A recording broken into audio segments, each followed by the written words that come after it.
What's up, everyone? NanMan here with some more modern action, and we are back with Amulet Titan versus 8-Whack. And you might be going, I know one of these decks, but what the heck is 8-Whack?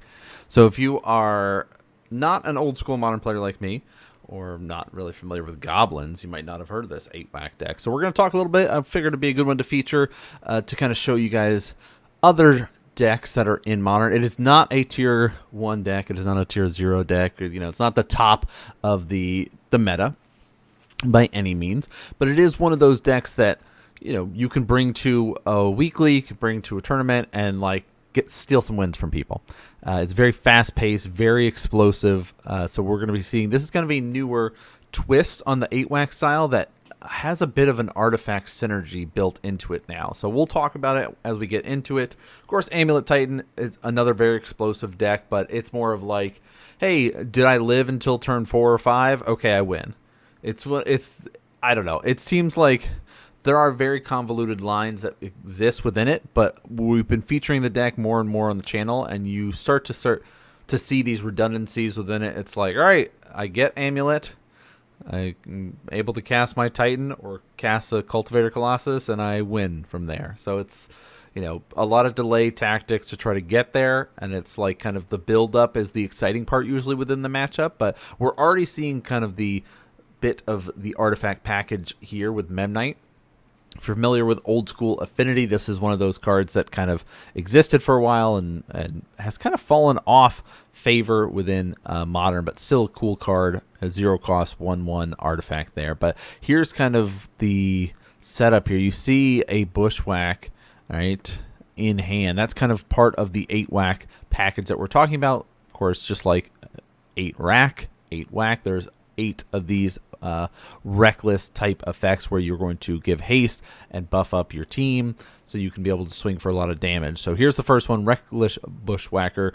Of course, we are surging it because if you cast another spell this turn, you get to be able to cast this for only 2 mana, which we've already got to cast our 0 cost, and that not only buffs our team by +1 attack, but everyone's going to be speedy and hasty getting in there. So already you can see just that big swing that's taking place for this turn and how quickly things are getting out of the gate. So if you don't have a lot of delay tactics, you don't have a lot of removal, the burst damage that this deck can produce is really scary. It's a very powerful go wide strategy, and so we'll see how well our Amulet player can be able to set up for things. So we've got, of course, our Urza Saga going to be tutoring up our Amulet Vigor. It's just quite off camera. You know, we do our best to try to get everything lined up. Sometimes, you know, players are positioning their cards at the very edge of their playmats, and, you know, that happens. But that's okay. We know that there's an Amulet Titan. We know that that's what the Urza Saga is going to be searching up and looking for there, so we're good to go in that regard. We know it's going to be a explosive build-up this turn. Here we're starting to count up how much mana, and this is another one where, hey, where are the dice for it? You can see the dice. We have the big dice over on the left-hand side. Again, we've talked about this. Some players prefer to use their own dice instead of our big dice. It happens. That's, you know, maybe one of these days we'll be like, hey, if you're on camera, use these dice. Stop using your own dice. Maybe we'll get colored dice, too, to make it easier for players, too. So they can be like, I want to represent my floating blue mana. I want to represent my floating green mana, so I want to use these specific dice. So who knows? But Dryad is a scary one because if you're familiar with the Amulet deck, you know there are these specific lines that are set up here that, hey, we're going for a Valakut win. If we're playing Amulet, that is one of the ways to do it with a Dryad. Plus, it gives us additional land drops. Back in the day, people used to run Vasuza, things like that, and be able to do some crazy land shenanigans. You know, not going to be the case anymore. We've kind of streamlined the lines that we want within our lands. It is kind of pretty much a teamer list for the most part. Every now and again, you'll just see just a pure blue-green version, but you get kind of an idea of where we're at with the way things are going with the build-up. We're, of course, able to use our Artilleria West here to tutor up for next turn is going to be kind of our, hey, we're going to try to win next turn. We're not going to cast this Summoner's Pact now, but next turn we are. So you now have to sit here and try to stop me. Now, you see like the bolt in hand, so you're kind of like best case scenario, you're hoping the Dryad blocks, and then we just are able to kill it off. The Implement of Combustion popping up here. Of course, deals 1 damage. If you pay the 1 to sacrifice it, when it goes to the graveyard, you get to draw a card. But, you know, there are some, again, artifact synergies where having that die is important and beneficial. But we're not going to block with the Dryad Arbor because that's our biggest, most important piece that we have out other than the amulet. So we want to protect that. We can afford to take a bit of damage here. So there's that debate about using the bolt.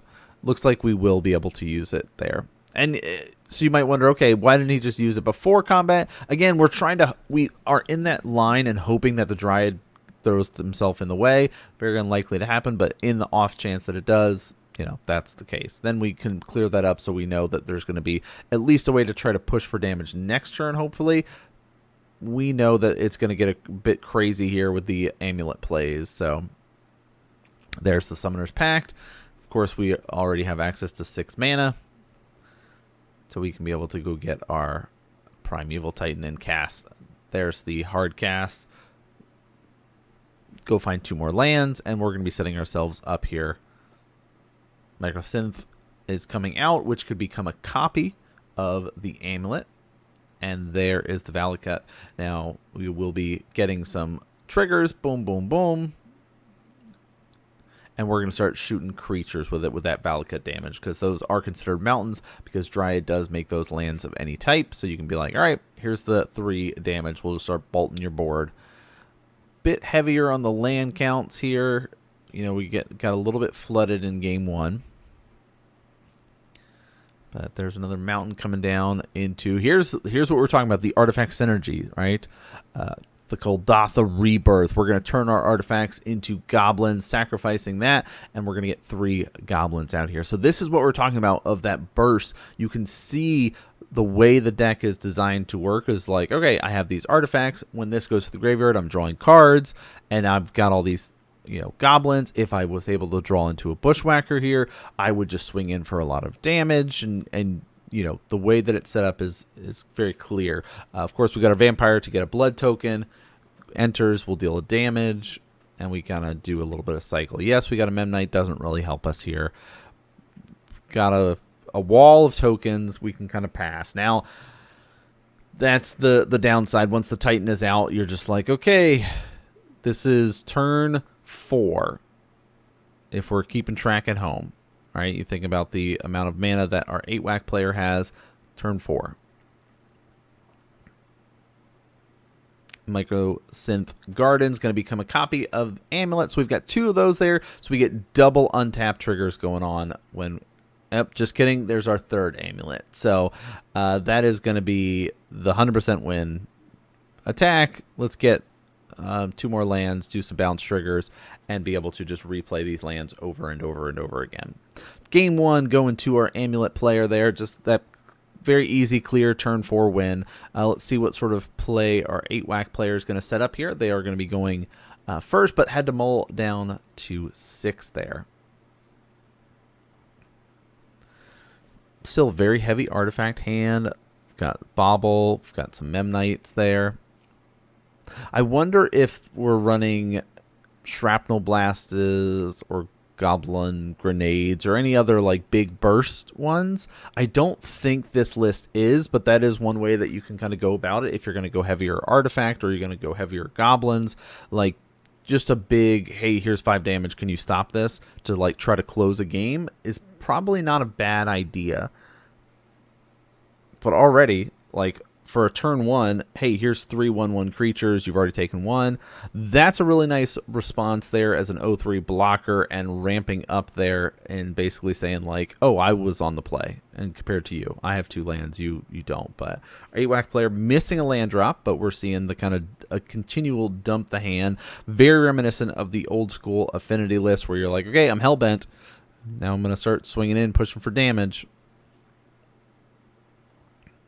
All right, take 2 damage. We'll block the vampire. Go to 17. So again, the Amulet players kind of be building here. Their goal is to get the Amulet Vigor out and go from there. We get a little bit of just sort of balance the slower, methodical. We've got a blocker. We're not as worried right now. there's the land drop. That's pretty nice. Let's already just do a little pokesies, draw a card. Okay, so there's looks like another goblin effect here, and our a new artifact from Duskmourn is in hand, which also kind of helps us get an idea of why we're going heavier into this artifact 8-whack style. Are we going to use that now? Yeah, so we're going to actually just straight up do a Gleeful Demolition here. So another one of those pop an artifact, make 3 goblins, right? For 1 mana, that's really powerful when we're thinking about, okay, turn 2, turn 3, right? We missed a land drop. Turn 3, we're up to 6 creatures. Like, just need a Bushwhack to really just go, okay, you know, here's 10 damage coming across, right? So it's like we're setting ourselves up for a very explosive next turn or turn after that. We still have the Bauble in hand that we're kind of waiting on popping. We're, you know, maybe going for another, but here's the risky stuff. We've talked about this as last game was a turn 4 win. We've got an Amulet of Vigor already coming out from our Urza Saga, so we're just kind of like, okay, how are we going to deal with this?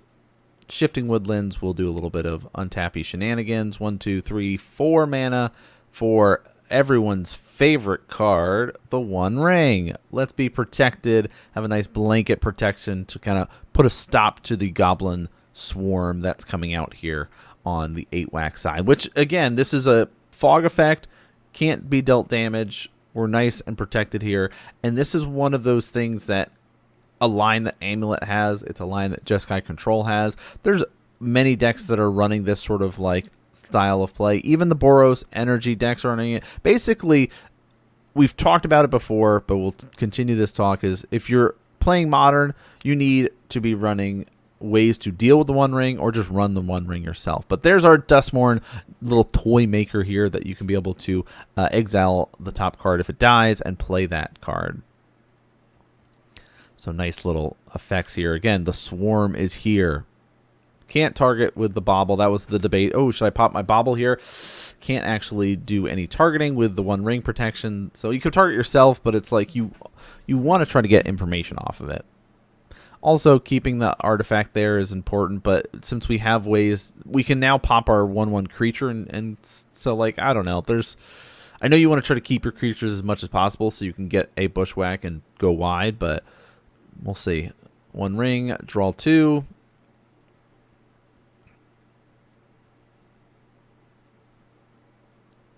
All right, back up. Let's see. A forest here, 4 mana. Oh, hey, everyone's favorite. Chaining One Rings together. You love to see it. Ugh. I think these matches here like this are important to put on camera and to document because we have a few months left until the next ban announcement. I've been, pushing and promoting. This would be a great card to restrict. Please restrict the One Ring to a 1-of. We haven't had any restrictions take place in Modern. They usually are limited to Vintage when we're thinking about restrictions. But this is a card that just limit it. Just put it to 1. Some decks are going to still run it because it's so good, but it's going to be a lot harder for people to just be like, well, I'm just going to chain these together and just continue to, brick you and prevent you from doing anything, and you just have to kind of watch me draw cards and have no way to deal with it. Now, of course, there are cards that are fighting against it right now. When you're thinking about the way that Modern works, if you are familiar, there's things like Orcish Bowmaster when we're thinking about like the blue-black Murktide style of lists. Some of those have adjusted and changed a little bit more because of the eyeball adventures that are existing and trying out some of that. But when we think about the ways to fight it, that's one way to do it. Consigned to Memory is another really good one. Of course, if you're in blue, you could be able to counter it and just stop that from being able to be cast. So, like, there's ways to deal with it, but it's not the same as, fighting this. So, Cultivator Colossus going to be coming out here. We're going to have a fight over it and hit it with the bolt. Now, the trigger is still in the stack. The ETB, you can start putting lands and drawing cards, right? So, he says, let's slide these over. Let's draw, play land, draw. Again, Amulet decks run like 30-some lands. So if you can resolve a Cultivator, you're going to have a great time because you could just kind of do this. And the 8-whack player's feeling it right now of that. Hey, you know, it's great that you're playing Solitaire, but chaining one rings together is not a fun experience, right? This is not as enjoyable. I know it's cool to get to those lines and be able to be like, oh, I've protected myself from the onslaught of goblins and the swarms, and it's been working out great, but I don't know. Do something about the one ring. We got a couple more months, so this is a good match to show. Yeah, sometimes this is the way that Modern is right now. I mean, it's when we think about diversity within it, there's the top decks are clearly the best decks, right? There are decks like this, 8-whack. You can play what you want. You're not always going to be able to win or put up the best results, but again, you can steal games. If the one ring wasn't here in this situation, we have a very different game, right? The Goblin Swarm would have run over our Amulet player by this point in time, and it would have been very different. But now we get the Primeval Titan cast. Let's go get some lands, and we're going to there's the Mirror Pool, so we're going to be going for the double Amulet, or double Prime Time style. Not the double Amulet, that's the Microsynth, but double Prime Time. So that means, of course, 4 lands go from there. We don't have access to the Valakut win yet, so we have to try to assemble that or piece that together.